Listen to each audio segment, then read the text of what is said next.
Hi children, welcome back to the maths class. So here we are with another topic called divisions, which is in decimals. Yes, so the dividend is given in the decimal form and the divisor is a normal number. Yes or no? Yes. So many of you are confused how to do this division when decimals are given and where to put the decimal. Yes or no? Children, I will tell you the initial parts of the decimal also, for the division also. Listen carefully. When the divisor is a single digit number, you should first go with the single digit number of the dividend only. Okay. So when you take that and when you compare, here there is a condition. Suppose if the first digit, if the divisor is a single digit number, you will take the first digit of the dividend. When you take the first digit of the dividend, what will happen means, if this number is smaller than the divisor, if the number is smaller than the divisor, you will take two digits. If the number is smaller than the divisor, you will take two digits. If the number is equal to the divisor, you will continue. Because if here 4 is there, 4 ones are 4 will come. Yes or no? But if the number is greater than the divisor also, you will continue with the single digit, not with the double digit, children. Is that clear? Yes. So 24. Now 4 table until 24 comes. So 4 6 are 24 and you will get 0 here. And you'll get a number drop down. Before you get a number drop, there is something here that is decimal. So you should place that decimal here. Before you write the number which is after the decimal, you should place that decimal here. Now 3. Now 4. In 3 table 4 is not there. So 4 zeros are 0. And this becomes 3. You may wonder, here Miss told, if the digit is smaller than the divisor, you should take two digits. Then why here Miss did not take? That is applicable only for the first place of the division. That means when you start the division only it is applicable, children. When you are in between the division and when a number is dropped down, if it is not divisible, usually you write the tables with 4 ones are 4 actually. But actually the first thing is 4 zeros are 0. Remember that, children. All the tables will start with 0 only. No table will start with its own number. Is that clear? So 4 zeros are. So 4 0. Because this number is smaller than the divisor, I took 0. Then why can't we take it here, madam?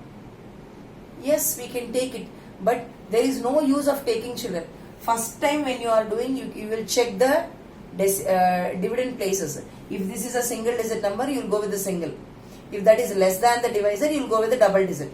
Okay. So in between you should never do. Here many of you will get confused. You think we should take 6. No, we'll drop down the 6 also and then we'll go with. No, it's not right, children. Many of you are confused like that. Until you subtract, you are not supposed to bring the next number down. Until subtraction is completed. See, if 3 is there, if it is not, you should take 4 zeros or 0, subtract it and then you bring the number. But without this, it is not possible. Until subtraction is completed, that means you find the difference. You cannot bring the next number down. Is that clear? Because this is the first thing, the first initial value, you can take it. But after that you cannot take it until the subtraction is closed. Now 36. Now read 4 table until 36 comes. So 4 9s are 36 and this becomes 0. Children, if you do the division, forgetting that there is a decimal here also, there is no problem. Your answer is 609, suppose. You don't know where to put the decimal. Here also the same procedure, children. After dividing, forget that there is a decimal here. Okay, do the whole division normally. After doing the division, the decimal is here and after that we are having 2 digits.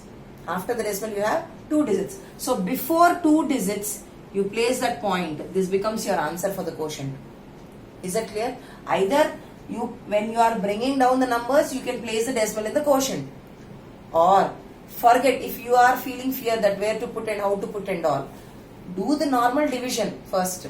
After doing normal division, count how many digits are there after the decimal. 2 digits are there.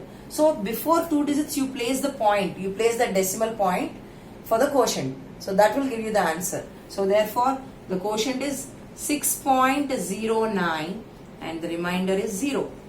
So this is how you start your division. I hope it is clear for you. Yes, children. So be careful when you are doing the decimal division. Either you make one method, that is drop down the put the decimal as soon as you finish the numbers before that. Okay, so when you are about to drop the number, only you put the decimal. That is the first way. Second way, forget that there is a decimal, do the division normally, and after you get the number, you get the quotient, then you place the decimal according to the dividend. Is that clear, children? So hope it's clear for you. So practice the sums more and more, children. Don't get yourself confused. Okay, and then in the next video I would like to share with you how to divide the decimals with the tens. However, like during conversion I told you already, like when you divide any number with tens, hundreds and thousands, how will you do that? So the other simpler ways of divisions we will go with. Is that clear, children? Thank you for watching.